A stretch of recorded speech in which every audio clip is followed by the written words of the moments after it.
UFC 325 Volkanovski versus Lopes 2 is upon us. And this card's really bad, guys. I just want you guys to know this card actually looks horrible. But we are coming off my 100% card. So I'm as the best predictor on YouTube, I got to be very smart with my picks now because I can't make no little mistakes. So I got to keep the streak going as the best predictor on YouTube. It's hard being me, wake up every morning. If you guys didn't know, there's like a massive blizzard that hit the Northeast. It kind of hit all of them. Not, I want to say all of America, but it hit a big part of us, guys. And you guys won't believe it. I was still called into work, guys. Like I was called into work. So I had to just sulk. Went on a bulk. Got angry like Incredible Hulk. The company did me super dirty. Now they calling me Volk. Yeah, baby, yeah. Yes. Company did me so dirty. Now they call me Volk. Because Volk got done so dirty with this matchup. Why is Volk fighting Lopes for the second time? And it's one of those things that it does nothing for Volk if he wins. Like, I don't care what anyone says. People try to say, no, it did so much for his legacy. Yeah, the guy he just beat. He's going to do so much for his legacy if he beats him 6 months after. And literally, what did Lopes do? He knocked out Jane Silva, which is aging well, but like, I swear, I feel like people didn't actually watch that fight. Like, I swear, people I think maybe their eyes were closed and they ignored how Jane Silva was still in the momentum. But if you actually look at this card, the main card looks pretty good. Like, when you scroll through the main card, it's actually a pretty solid Nigga had Tuivasa in the main card. Don't try to sneak in there, brother. Be careful. Bro, like, any Tafa card is just cringe. And this is what is pissing me off because they want to throw off my 100% prediction rate because they're putting a bunch of these gray NPCs on the card. Like, all these fights are just low. No one knows what to expect from any of these guys. Like, what the hell? This does not count for my prediction rate. I want a written consent form that they consent to me not allowing these on my pick rate. But Aaron Taw versus Namsrai Batbayar. Now, I watch film. I barely watch film. I watch like 2-second clips of both of these guys.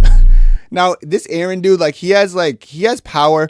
He comes forward with his chin in the air. He's scrappy. He's not that fast for a flyweight, which is a little bit Wow, this Batbayar dude, Batbayar. I'm saying anything, eh?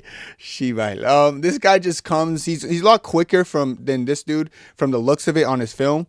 And he's going to be speedy in the hands as well. It's probably going to be a primary striking match. My thing is if Batbayar can survive the power, I think he'll be gooch. He might mix in the wrestling as well. It depends. I don't know how great this dude's takedown defense is. I don't really see much of his fights hit the floor, but he hits hard. So he might need a mix in takedowns against Tay, because if he doesn't, it's going to be very problematic. But I'm just going on a whim, and I'm going to go Namsrai. Based on what I've seen, it's very hard. Like I said, these fights are all 50-50 to me because they have like 2 fights experience professionally, so it's hard to gauge. Next up, what do you see? People say I purposely suck at names. Look at the names. We got Sulangrangbo.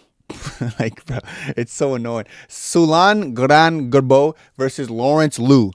Now, this is another people who don't have a lot of experience. I did watch film on both of these guys. It's hard to gauge. Lawrence Lui is more of a city kickboxing style. I'm pretty sure he trains at city kickboxing. He's about 5'7". He has good length. He's going against another kickboxing style and the dude in the red corner. I'm just going to call him the red corner because I'm not going to butcher that name anymore. I'm just calling him S. So S is a kickboxer too. He's a little bit taller. I think he's 5'9", so he has like 2 inches on him. It's going to be a primary striking match. We'll see what Lawrence might mix in the wrestling. Apparently this guy likes to mix in the grappling, but from what I saw, he's a pretty traditional kickboxing style. But maybe the footage I just watched was just him striking, but it looks like he likes to grapple, or maybe in a fight he had to grapple, but he's going to have to grapple against this dude. This dude does have a 100% takedown defense, but he only has 2 professional fights.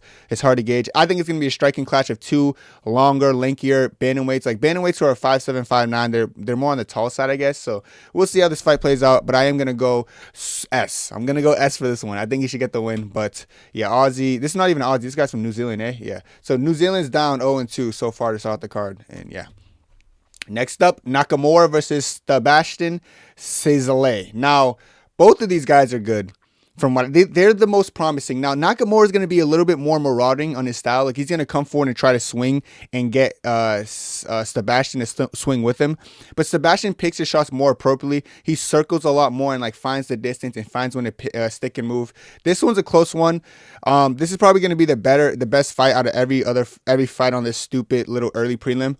But I think from what I saw, Sebastian is probably going to do a good job with his stick and moving style. Also, he might even mix in wrestling if he needs to. I doubt it, though, but if he needs to, I've seen him initiate some clinching. He doesn't really score the takedowns much, but he initiates some clinching, and I think he works well there. But he's probably going to try to stick and move. I think his stick and move style could work against Nakamura, but if Nakamura hits him and hurts him, he's probably going to get him out of there. But from what I've seen, his movement should be the deciding factor in this fight. So give me Sebastian Szalay. Next up, we got SangWook Kim, South Korean dude by the name, versus Dom Marfan. Now, watching both of these guys, it was hard to gauge. I'll be real.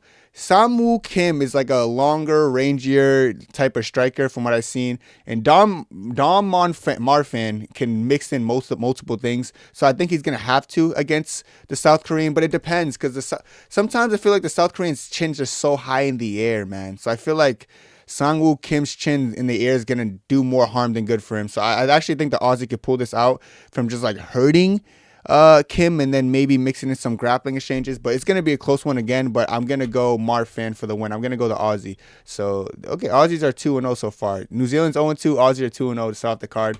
And now a fight that makes more sense. The people a little bit more recognizable names. We got Ofli versus Yizha. And this one's going to be interesting. Way more experience on Yizha's side. He's been fighting for a little bit. Ofli's good though. Ofli's a good fighter. I feel like Ofli, he's had some tough outings. Like I feel like Naimov's tough in the UFC. I think he was like 0-2 when he first came to the UFC. I think he's coming off a win if I'm not mistaken. And he looked better in that win. I'm pretty sure he might even got a finish in that one. He's just compact. He's quick. He's heavy-handed. It's just the only thing that slows him down is sometimes he goes against people who just move a lot better and move a lot more. But I feel like Yizha is going to be a little bit more inclined of sitting in the pocket and wanting to trade with him, which actually might be helpful for Ofli because then Ofli could lose some overhands, maybe go some grappling exchanges. We're going to have to see how this plays out. Ofli's biggest weakness has always been his output. It's always been his output. I've noticed that in the Naimov fight. Every fight I've watched him during the tape, it's just like sometimes he like stands in front of you and looks for something too big and then it slips away. I know Yizha is going to be more active. My thing is Yizha going to walk into something. You know, this is tough, man. This is tough. I really want to trust Ofli for this one, though. I feel like this should be a fight. Ofli should win. But am I just saying that because he's finally coming off a win? His output's the problem, man. I just don't know if I could trust his output in a fight like this. Is his output going to up? It's going to go up? Because I know Yizha's going to throw. I'm going Yizha. I can't. Because if Ofli loses because of lack of output, it's going to be a frustrating watch. I don't want to sit through that. Give me Yizha. I think Yizha's going to be more active. Screw it. Yizha going to be more active. Because Ofli, I think Ofli should win if he lets his hands go more. But I don't think I should count on him to do that. Like, why would I just give him that benefit of doubt when even in his wins and losses, he just still doesn't throw much. He looks for that big shot. He has heavy low kicks, though. If Ofli gets the low kicks compromised, he's a problem. But I feel like Yizha might just be a little bit too volume heavy. It might just sneak out rounds. It's going to be a competitive fight nonetheless. Give me Yizha, though. I'm going Yizha. Switched it to Yizha. Let's go Yizha. All right. Now we're in the prelims. Thank God. Get me out of that early prelim disaster class. We got Jonathan Micaleleff versus Elliott. Now, Elliott's coming off that loss against that South Korean who was just like Pereira maxing with that big ass stance. This one should be interesting. The Aussie Jonathan, he's going to be game. He's going to be tough. He has a pretty solid record. He's riding good momentum. But I think Elliott still is gonna have like a you must have forgot moment because he's coming off that loss and people might turn his back on him. But Elliott is a really good fighter. He's not giving up crazy sides like he was against the other guy. Was just a lot thicker than him. Pause. You know, I don't think Jonathan's gonna be that much bigger than him size wise. So I think Elliott should be able to win in this one with his better striking, his elusivity. Elusivity. I can't even speak. But yeah, Elliott should be enough. I feel like he's just more on the feet. Jonathan's going to come forward. He's going to be a marauder. He's going to try to swing and break Elliott. But I don't think Elliott's going to break to that. Unless you have some power or like an imposing presence in there, I don't think Elliott should fold. If Elliott lets that loss get to him, though, he might lose to this dude. But Elliott should just be comfortable and trust his skills. And I think he should get it done. So I'm going to go Elliott for this one. Next up, he got no neck. McKinney back, McKinney's going against someone who sucks still, but it's someone who sucks, but he can grapple pretty decently too. So I don't think McKinney could just go in there and just truck. Maybe he can. Maybe he can. Because the thing about Jacob, his striking is not even that good to me, like honestly. But he'll try to grapple with it. I think the grappling's going to be interesting in this one because both guys seem to love to grapple. But Yeah, and then on the feet, like I feel like Taurus Finney striking. I've been saying Terrence McKinney this whole time. Taurus Finney striking has always been like, it's just been non-existent. Like I don't even think it's there. Like even he never even strikes. There's been fights he's thrown 0 strikes. His goal is to get a hold of you and control you. I just don't think he's gonna do that against Jacob, who's actually good at grappling. He's game at grappling. So Finney's gonna need to change up his game plan. I just don't think he can. So give me Jacob Malkoun to beat Taurus Finney and end that 11-0. Look at that 11-0 record. You know, this guy's fucking nasty, man. Yeah, dude. Yeah, McKinney, dude. Fuck. Why do I keep saying McKinney? Taurus Finney. Shibai. I talked to McKinney one time and I just keep calling him names. All right, this is a good one. Cam Rowston versus Cody Brundage. I'm saying it's a good one, but something about Cam reminds me of DDP, guys. I think it's his build and like how unorthodox he fights. He's a 6'3" middleweight. He's a big dude, man. His striking is there. He has good clinch work. He's heavy in the clinch. But Cody Brundage is also game too. He's scrappy. He's gonna probably try to wrestle Rowston. But I think Rowston's size might be a little bit too much for Cody. I think he's gonna go in there and like kind of put it on Cody. Cody has fought a weight class above before. I'm pretty sure he fought at light heavyweight. I think I don't know if it's his last fight, but I remember him fighting at light heavyweight. But I think Rowston at middleweight is just a very imposing guy size-wise, and I feel like he puts a lot of pressure on people. So I think Cam's going to actually go in there. He's going to break Cody. So I'm going to go Cam for this one. The Aussie's going to get it done. Cody's going to probably be game for about a round or 4 minutes, and then he's going to wilt. That's what I think is going to happen. So give me Cam for the win. Now, Junior Tafa. How is he still in the UFC? I'm actually, every time I see him, I'm amazed. Versus Billy Elekana. Now, both guys are lackluster.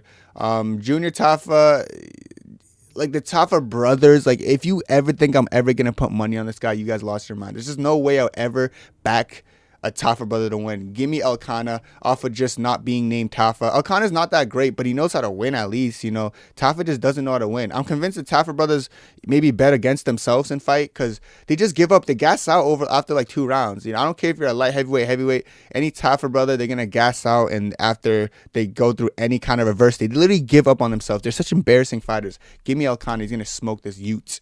Smoke this Ute. All right. Main card time. Let's go. Okay, it's not showing it. Well, I don't know why I can't expand this. Did this fight get called off or something? Maybe it did. But it's Quillen Salkillid versus Jamie Mullarkey. This one should be a good one. I don't know if Jamie Mullarkey pulled out or something, but I'm going Salkillid. And if Salkillid's fighting someone else on short notice, I'm going Salkillid no matter what. So yeah, Salkillid no matter what. Jamie Mullarkey's a punching bag. Salkillid is coming off momentum. He should get it done. If that fight's canceled, then oh well. But if Salkillid's fighting anyone else, I have Salkillid. He's good. Next up, heavyweight fight. Tuivasa, Teixeira, who's coming off a loss against, I believe it's Lewis. You know, and Tuivasa, yeah, he's back, yeah. I don't know how he's going to make heavyweight limit. If it's the Tuivasa I'm thinking of in my head, mama, he's not making the 265 cutoff. After he misses weight by 267 and takes the 25% deduction, I think the 6'7" Teixeira like sleeps him. What a shitty fight to bring Tuivasa back to welcome back, and let's get you knocked out one more time, big boy. Tuivasa's getting his chin rocked in, because what the hell is he doing in this one?